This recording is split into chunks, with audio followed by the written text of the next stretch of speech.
Car enthusiasts are, by definition, tire enthusiasts.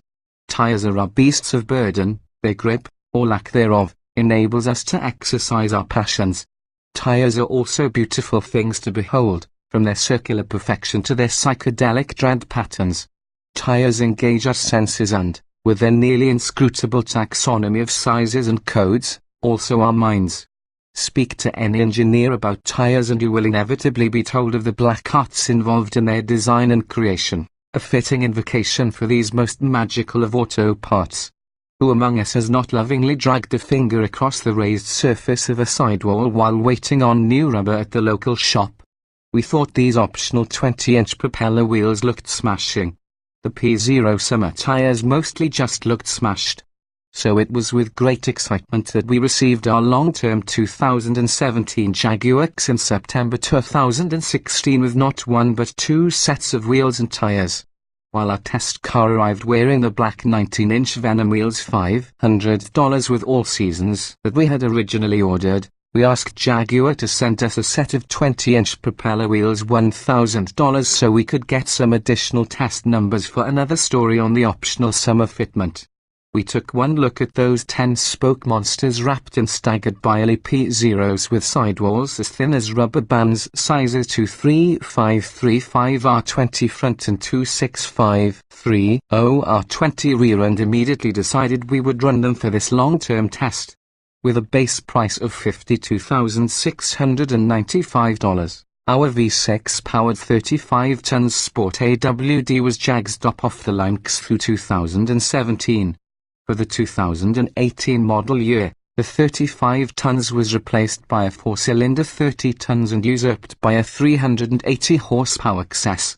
As it's a compact sports sedan that promised to shake up the German-dominated pecking order, it was therefore appropriate that our car was sprayed in a metallic British racing green $550. We opted for the $2,700 technology package, with its 10.2-inch touchscreen and premium Meridian audio system, and we ticked the comfort and convenience package $2,100 primarily to get the climate-controlled front seats and heated rear seats. We allocated just $300 to dress up the cabin with burl ash trim, which did little to offset the gloominess of the predominantly black interior. The Jaguar's ultimate sticker price totaled $59,345. Including the propellers. It has intuitive steering, a brilliant ride-handling balance, a powerful and responsive engine with a crackling soundtrack, and expressive and sporty looks. It's all here. Rich Seppos, buyer's guide senior editor. In retrospect, the decision to install the more aggressive wheel and tire combo may not have been our clearest thinking, especially given XE's hefty 4,036-pound curb weight.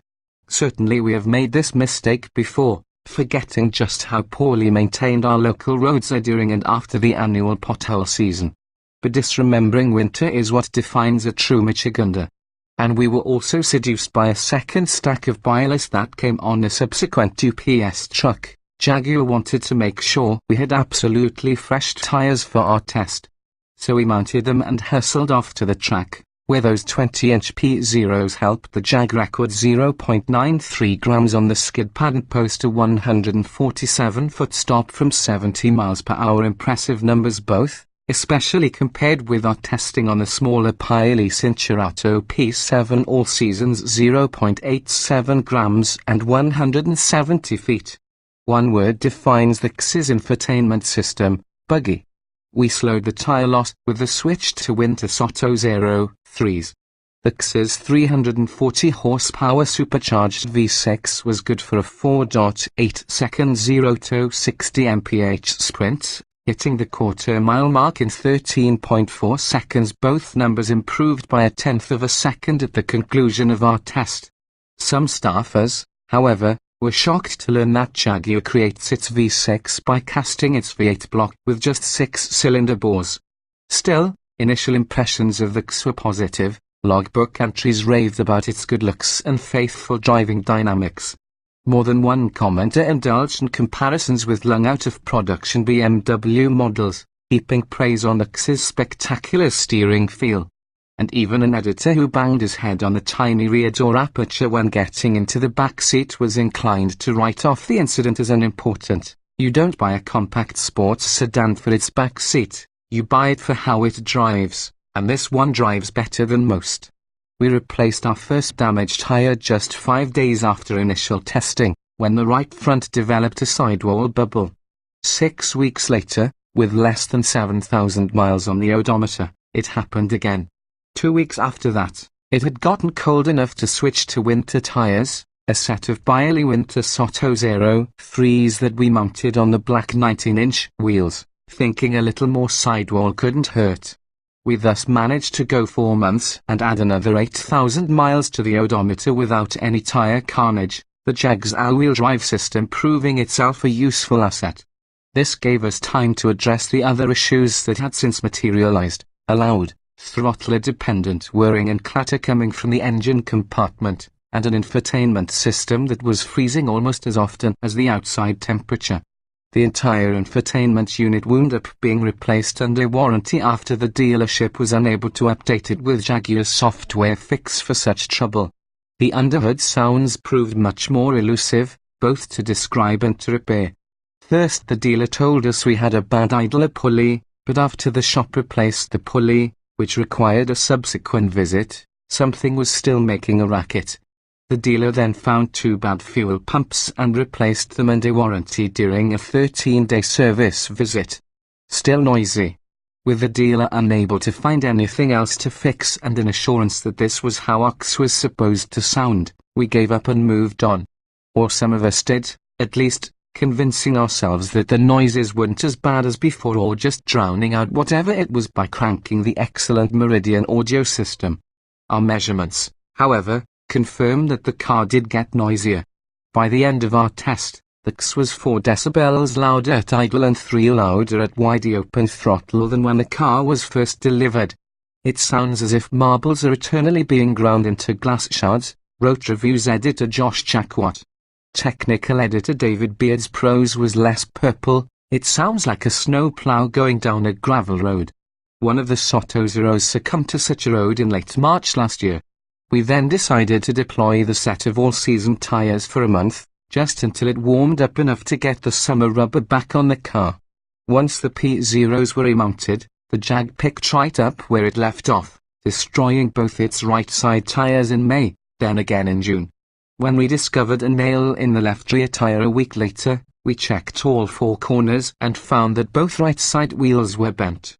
So we put the spare all-season tires back on and sent the wheels out for a $290 repair. In a small victory, we were able to plug the nail hole in the tire, thus temporarily holding the kill count to 7. Despite the constant threat of flat tires and the din of its engine, the Jaguar still had its admirers among our staff. "I'm in love," wrote by his guide senior editor Rich Seppos. "This XE is everything a sports sedan should be. It has intuitive steering, a brilliant ride-handling balance, a powerful and responsive engine with a crackling soundtrack, and expressive and sporty looks. It's all here." Indeed, even the car's detractors would admit that the XE is a mechanically impressive package. But during the long stretches in which we had its winter tires fitted and the short ones in which we pressed the all-seasons into backup duty, we became conscious of how much of the XE's lightning-quick responses are tire-dependent, and how much less fun it is to drive without those P0s. And if you're not wholly consumed with the thrills provided by the XE driving experience, you'll start to notice things like the hard, flat seats and the austere cockpit. "I'd not recommend it to anyone," wrote senior online editor Kevin A. Wilson, one of the car's biggest, and most conflicted, fans, "and yet I want to keep it." The tire count remained unchanged for 3 full months, until we discovered more bulging sidewalls on both front tires in early October, along with a bent wheel on the left side. But nothing that writing more checks couldn't fix. Another $170 for wheel repair, $520 to the tire rack, and $78 for installation. Fortunately, the onset of cold weather meant we completed the last 10,000 uneventful miles riding on winter tires. That is, until we went to conduct the XE's final performance evaluation and discovered a chunk of tread missing from a rear summer tire. The final tally, 10 replacement tires and 3 bent wheels, at a cost of roughly $3,600. Perhaps we should have known better. Maybe our initial overabundance, a dozen tires might have been an omen. But at the time, we interpreted it as a reason to rejoice. We truly loved tires. Or at least we did. After spending over 16 months with the XEs, we're kind of, tired of them.